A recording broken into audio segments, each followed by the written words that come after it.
Chapter number 3 का अपना complete हो गया है। अब हम स्टार्ट कर रहे हैं आज से चैप्टर नंबर 4 का, जिसका नाम है विद्युत धारिता।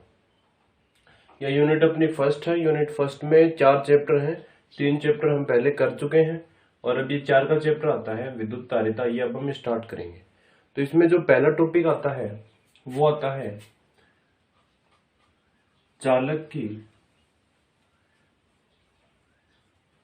धारिता।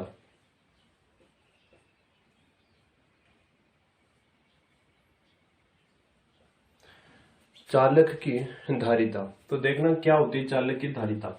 और ये चालक की धारिता करने के बाद में जो हम आगे जो पढ़ेंगे वो हम पढ़ेंगे संधारित्र का सिद्धांत। तो उससे पहले हमें ये चालक की धारिता का ये पता होना चाहिए। तो इसमें इम्पोर्टेंट टॉपिक रहेगा चालक की धारिता, क्योंकि हमें संधारित्र और संधारित्रों का जो आगे संयोजन आएगा और संधारित्रों का जो सिद्धांत आएगा उसको समझने से पहले हमें चालक की धारिता का पता होना चाहिए।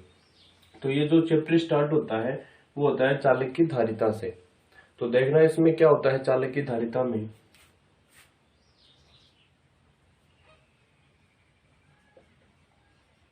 यदि किसी विलगित चालक को आवेश दिया जाता है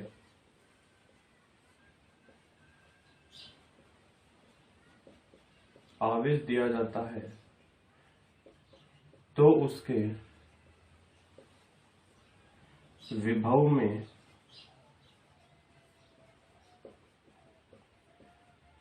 उसी अनुपात में वृद्धि होती है।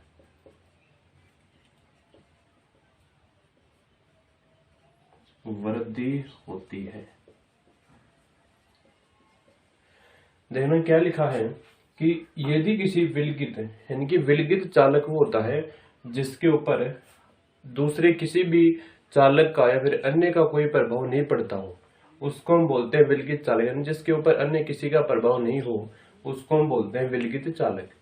तो यहाँ पर लिखा है कि यदि किसी विलगित चालक को आवेश दिया जाता है, कोई चालक को अगर हम आवेश देंगे तो उसके विभव में उसी अनुपात में क्या हो जाती है, वृद्धि हो जाती है।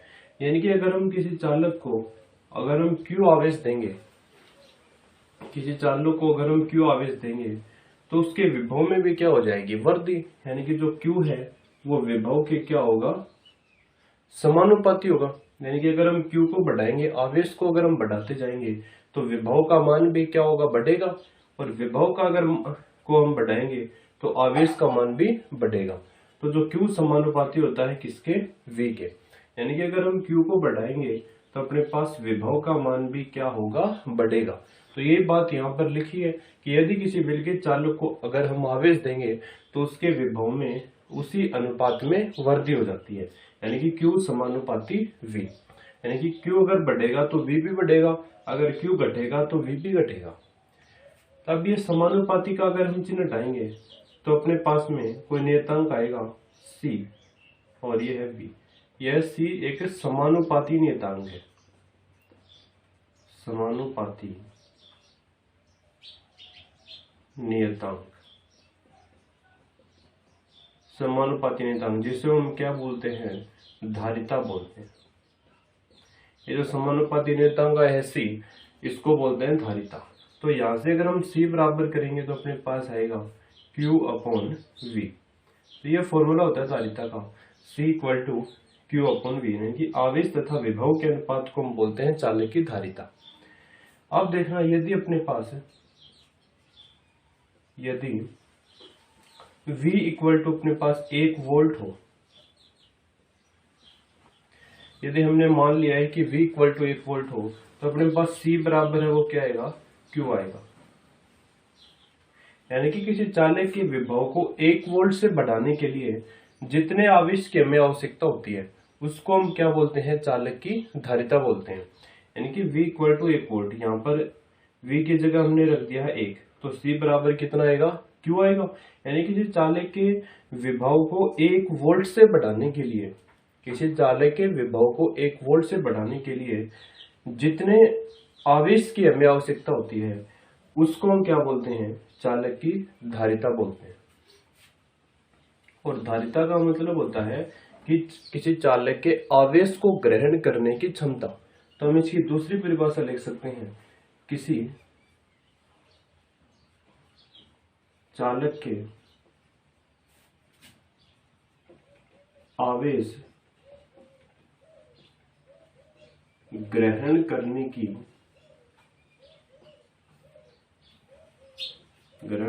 की क्षमता को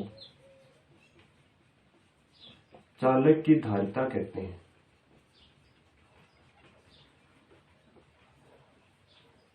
धारिता कहते हैं, यानी किसी चालक के आवेश ग्रहण करने की क्षमता को हम क्या कहते हैं?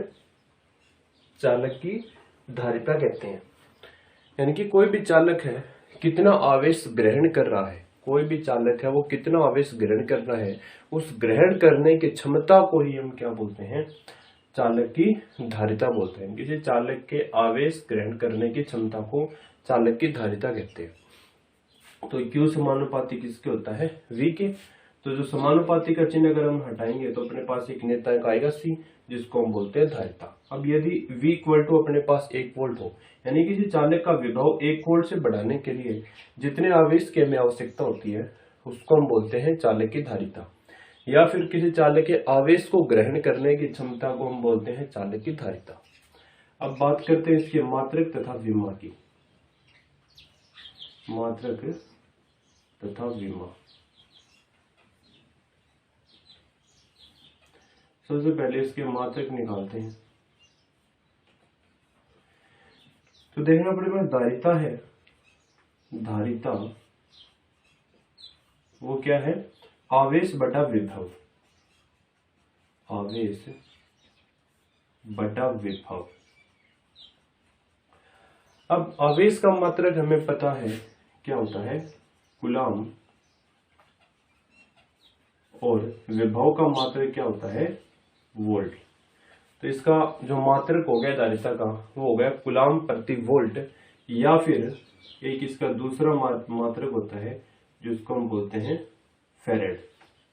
और जो फैरेड होता है धारिता का बड़ा मात्रक होता है। धारिता का बड़ा मात्रक जो फैरेड होता है वो धारिता का क्या होता है? बहुत बड़ा मात्रक होता है। अब यदि अपने पास यदि जो कूलम बटे अपने पास वोल्ट, तो 1 कूलम हो और 1 ही वोल्ट हो तो अपने पास 1 फैरेड बराबर आएगा 1 कूलम बटे 1 वोल्ट। यानी कि यदि किसी चालक के विभव को 1 वोल्ट बढ़ाने के लिए जितने विभव की आवश्यकता होती है उसको हम क्या बोलते हैं? 1 फैरेड बोलते हैं। तो 1 फैरेड बराबर हो गया 1C/1V। यहाँ पर हम लिख सकते हैं आवेश का मात्रक क्या होता है? कूलम। यानी किसी चालक के विभव को 1 वोल्ट से बढ़ाने के लिए जितने आवेश की हमें आवश्यकता होती है उसको बोला जाता है 1 फैरेड। तो ये आप नोट करना फटाफट से, 1 फैरेड। अब जो फैरेड है वो धारिता का क्या होता है? बड़ा मात्रक होता है। इसलिए हम गणना करने के लिए माइक्रो, नैनो, पिको और मिली माइक्रो फैरेड को हम काम में लेते हैं। यानी कि 1 millifarad, 1 microfarad, 1 nanofarad और 1 पिको फैरेड। इस प्रकार से इन छोटे मात्रकों को हम काम में लेते हैं। तो 1 माइक्रो फैरेड 1 मिली फैरेड बराबर होता है 10⁻³ फैरेड। 1 माइक्रो फैरेड बराबर होता है 10⁻⁶ फैरेड। और 1 नैनो फैरेड बराबर होता है 10⁻⁹ फैरेड। और 1 पिको फैरेड बराबर होता है 10⁻12 फैरेड। क्योंकि धारिता का ये बड़ा मात्रक होता है फैरेड, इसलिए हम गणना करने के लिए इन छोटे मात्रकों को काम में लेते हैं। तो 1 मिली फैरेड बराबर 10⁻³ फैरेड, 1 माइक्रो फैरेड बराबर 10⁻⁹ फैरेड और 1 नैनो फैरेड बराबर 10⁻⁹ फैरेड और 1 पिको फैरेड बराबर 10⁻12 फैरेड। तो ये धारिता के छोटे मात्रक है। तो देखना हमने ये पढ़ा कि चालक की धारिता क्या होती है कि यदि हम किसी विलगित चालक वो होता है जिसके ऊपर किसी भी अन्य का प्रभाव हो वो नहीं पड़ता हो, तो विलगित चालक को अगर हम आवेश देंगे तो उसके विभव में उसी अनुपात में वृद्धि हो जाएगी। तो ये फॉर्मूला हमने किया भी था, V इक्वल टू KQ/R। यहाँ से जो V है वो समानुपाती किसके है, Q के है, यानी कि Q समानुपाती V। जैसे जैसे हम किसी चालक को आवेश देंगे उसके विभव में उसी अनुपात में वृद्धि होगी। यहाँ पे लिखा है Q समानुपाती V। अगर हम Q का मान बढ़ाएंगे तो V का मान भी बढ़ेगा, अगर V का मान बढ़ाएंगे तो Q का मान भी बढ़ेगा। Q का मान कम होगा तो V का मान भी कम होगा, अगर V का मान कम है तो Q का मान भी कम होगा। तो इस समानुपाती का अगर हम चिन्ह हटाएंगे तो अपने पास में एक नियतांक आएगा C, जिसको हम बोलते हैं धारिता। तो C इक्वल टू हो गया Q/V। अब यदि V इक्वल टू अपने पास हो 1 वोल्ट, यानी कि यदि किसी चालक के विभव को 1 वोल्ट से बढ़ाने के लिए जितने आवेश की हमें आवश्यकता होती है उसको हम बोलते हैं चालक की धारिता। या फिर चालक की धारिता होती है किसी चालक की आवेश ग्रहण करने की क्षमता, यानी कि कोई भी चालक है वो कितना आवेश ग्रहण कर रहा है उसके ग्रहण करने की क्षमता को हम क्या बोलते हैं, चालक की धारिता। अब बात करें इसके मात्रक तथा विमा की, तो इसका मात्रक क्या है कि इसका फॉर्मूला है आवेश बटा विभव, और आवेश का मात्रक होता है कूलम और विभव का मात्रक हो गया वोल्ट, या फिर इसको कूलम और वोल्ट को लिखते हैं फेरेड, जो धारिता का बड़ा मात्रक होता है। इसलिए हम जो गणना करने के लिए छोटे मात्रकों को काम में लेते हैं, मिली, माइक्रो, नैनो और पिको। अब इसकी विमा है वो हम निकाल लेते हैं।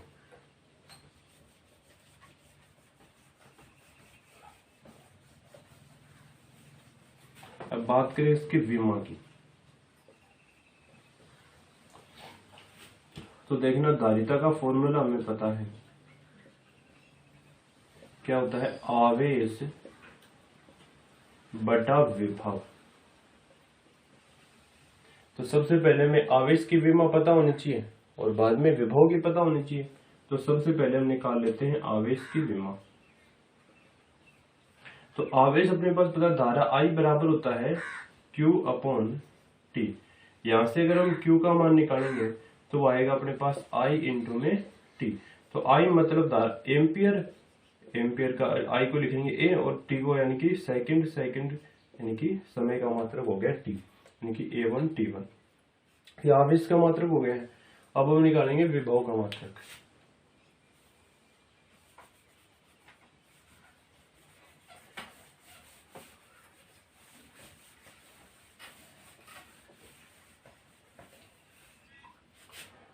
Q equal to A1 T1। अब निकालते हैं विभव का, और विभव हमने 3 के चैप्टर में कर लिया था। विभव होता है कार्य बटा आवेश, कार्य बटा आवेश। तो विभव बराबर अपने पास आएगा कार्य, कार्य का मात्रक होता है m1L² T-2, और आवेश का मात्रक A1 T1, A1 और T1। तो सारे के सारे मान हम इसमें रखेंगे धारिता वाले फॉर्मूले में, तो हमारे पास विमा है वो आ जाएगी। आवेश, आवेश की विमा है A1 T1, A1 T1 बटा विभव, ये विभव रहा m1L² T-2 बटा A1 और T1, ये ऊपर चला जाएगा। तो अपने पास क्या बचेगा, A1 यानी कि A² और ये T² अपॉन m1L² T-2। तो इसकी विमा m ऊपर चला गया, m-1 L-2 T⁻² प्लस 2 जाएंगे T⁴ और A²। ये इसकी क्या आ गई है, विमा आ गई है m-1 L-2 T⁴ और A²। तो इस प्रकार से विमा भी निकाल सकते हैं। धारिता होती है आवेश बटा विभव। आवेश की हो गई है Q equal to A1 T1, विभव है कार्य बटा आवेश, कार्य की विमा m1L² T-2, आवेश के A1 T1, ये ऊपर चला जाएगा तो m-1 L-2 T⁴ A²। तो इस प्रकार से हम ये विभव धारिता की विमा वो निकाल सकते हैं। तो अब देखना इसमें 1-2 क्वेश्चन आते हैं, वो अब हम क्वेश्चन करते हैं। आप फटाफट से इसका स्क्रीनशॉट है वो लेना।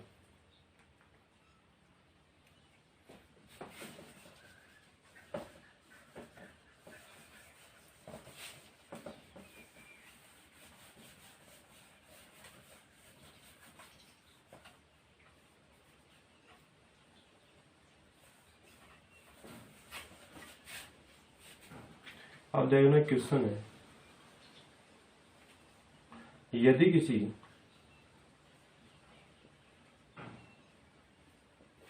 किसी चालक के आवेश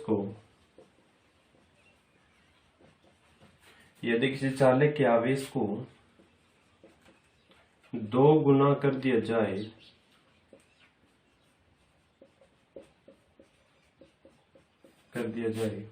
तो धारिता पर क्या प्रभाव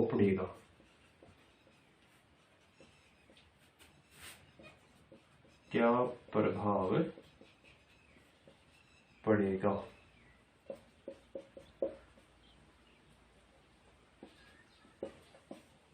दूसरा क्वेश्चन है, यदि किसी चालक के विभव को दो गुना कर दिया जाए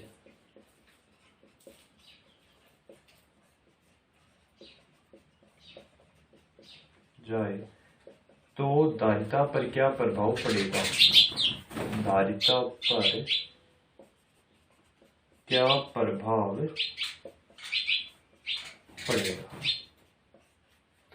ये अपने पास दो क्वेश्चन है। ये दोनों क्वेश्चनों के अगर अब हम आंसर है वो निकालते हैं। पहला क्वेश्चन है कि यदि किसी चालक के आवेश को दुगना कर दिया जाए तो धारिता पर क्या प्रभाव पड़ेगा? तो देखना, हमने ये पढ़ा है कि जो C समानुपाती होता है Q के, C समानुपाती जो Q समानुपाती होता है V के, तो Q इक्वल टू हम करेंगे तो अपने पास आएगा CV, तो C इक्वल टू आ गया है Q अपॉन V। ये हमने पढ़ा है थोड़ी देर पहले कि जो आवेश है वो विभव के क्या होता है, समानुपाती, यानी कि आवेश का मान बढ़ेगा तो विभव का मान भी क्या होना चाहिए, बढ़ना चाहिए। तो यहाँ से समानुपाती का नियतांक हटा देंगे तो अपने पास नियतांक आएगा C, तो C इक्वल टू होगा Q अपॉन V। अब जो पहला क्वेश्चन है उसका आंसर निकालते हैं। पहला दिया हुआ कि यदि किसी चालक के आवेश को दुगुना कर दिया जाए तो धारिता पर क्या प्रभाव पड़ेगा? ये अपने पास धारिता का फॉर्मूला है C बराबर Q अपॉन V। आवेश को क्या कर रहे हैं, दुगना कर रहे हैं, तो धारिता भी क्या हो जाएगी, दुगनी हो जाएगी। धारिता क्या हो जाएगी, धारिता हो गई है दुगनी। सही बात है, ये तो होगा कि C बराबर अपने पास Q अपॉन V होता है। हमने आवेश को क्या कर दिया है, दुगना कर दिया है, तो जो हमें पता है कि C समानुपाती है Q के, यानी कि C बराबर कितना आ गया 2Q, तो धारिता भी क्या हो गई है, दुगनी हो गई है। अब बात करें हम दूसरे क्वेश्चन की। यदि किसी चालक के विभव को दो गुना कर दिया जाए, अब की बार क्या है, C बराबर है Q अपॉन V, विभव को दो गुना कर दिया है तो धारिता कितनी हो जाएगी, C बराबर 1 बटा कितना 2, धारिता हो जाएगी आधी। लेकिन इसका यह आंसर भी गलत है और यह आंसर भी गलत है। गलत क्यों है देखो, अब गलत क्यों है वो बताते हैं। क्या लिखा हुआ है कि यदि किसी चालक के आवेश को दुगुना कर रहे हैं, तो आपको ये याद रखना है जो आवेश है वो विभव के क्या होता है, समानुपाती। यानी कि अगर आवेश अगर दोगुना होगा तो विभव भी क्या होगा, दोगुना होगा। आपको ये बात याद रखनी है, Q समानुपाती है V के, यानी कि अगर आवेश दोगुना है तो विभव भी क्या होगा, दोगुना। तो यहाँ पर हम आवेश को क्या कर रहे हैं, दोगुना कर रहे हैं, तो विभव का मान भी क्या होगा, दोगुना होगा। विभव का मान भी क्या होगा, दोगुना, क्योंकि जो Q समानुपाती V है, अगर हम Q के मान में वृद्धि करेंगे तो उसी अनुपात में, यहाँ पर लिखा हुआ है उसी अनुपात में विभव में भी वृद्धि होती है। यानी कि Q का अगर दो गुना है तो V भी कितना होगा, दो गुना पक्का ही होगा। तो इसलिए जो अब इस फॉर्मूले में हम रखेंगे C बराबर Q अपॉन V। Q का मान आ गया है 2Q और V का मान आ गया है 2V, तो 2 से 2 कैंसिल, C बराबर क्या फॉर्मूला आ गया, Q अपॉन V। यानी कि धारिता में कोई परिवर्तन नहीं हुआ है, तो यहाँ पर इसका आंसर क्या आएगा, धारिता अपरिवर्तित रहेगी, अपरिवर्तित रहती है। धारिता क्या रहेगी, अपरिवर्तित रहेगी। क्योंकि अपने पास क्वेश्चन था, यदि किसी चालक के आवेश को दोगुना कर दिया जाए तो धारिता पर क्या प्रभाव पड़ेगा, तो याद रखना धारिता पर कोई प्रभाव नहीं पड़ेगा, क्योंकि धारिता क्या है, एक नियत राशि है, नियतांक रहेगा, नियत रहेगा, कोई प्रभाव नहीं पड़ेगा। क्योंकि अगर Q को अगर हम दो गुना बढ़ाएंगे, 3 गुना, 4 गुना, जितने भी गुना बढ़ाएंगे उसी अनुपात में विभव v का मान भी बढ़ेगा। अगर ये आवेश अगर मेरे पास 4 गुना है तो विभव भी 4 गुना होगा, ये अगर 5 गुना है तो ये भी 5 गुना होगा। यानी कि जितना जितना आवेश बढ़ाएंगे उसी अनुपात में विभव में वृद्धि होती जाएगी। ये अपने पास पहला आंसर आ गया है कि धारिता में कोई प्रभाव है वो नहीं पड़ेगा। अब दूसरे का आंसर करते हैं। दूसरा दिया कि यदि किसी चालक के विभव को दोगुना कर दिया जाए तो धारिता पर क्या प्रभाव पड़ेगा। अब की बार इस विभव को दोगुना कर रहे हैं तो अभी बताए विभव को दोगुना कर दोगे तो आवेश भी क्या हो जाएगा, दोगुना हो जाएगा। विभव चाहे आवेश हो, अगर विभव को दोगुना कर रहे हैं तो आवेश भी दोगुना होगा, आवेश को दोगुना कर रहे हैं तो विभव भी दोगुना होगा। तो C बराबर अपने पास होता है Q/V। Q का मान है 2Q और V का मान है 2V। 2 से 2 कैंसिल, C बराबर Q/V। तो यहाँ से पता चल रहा है विभव में भी कोई परिवर्तन नहीं होगा, यानी कि धारिता पर कोई प्रभाव नहीं पड़ेगा। तो यहाँ पर हम लिख देंगे कोई प्रभाव नहीं पड़ेगा।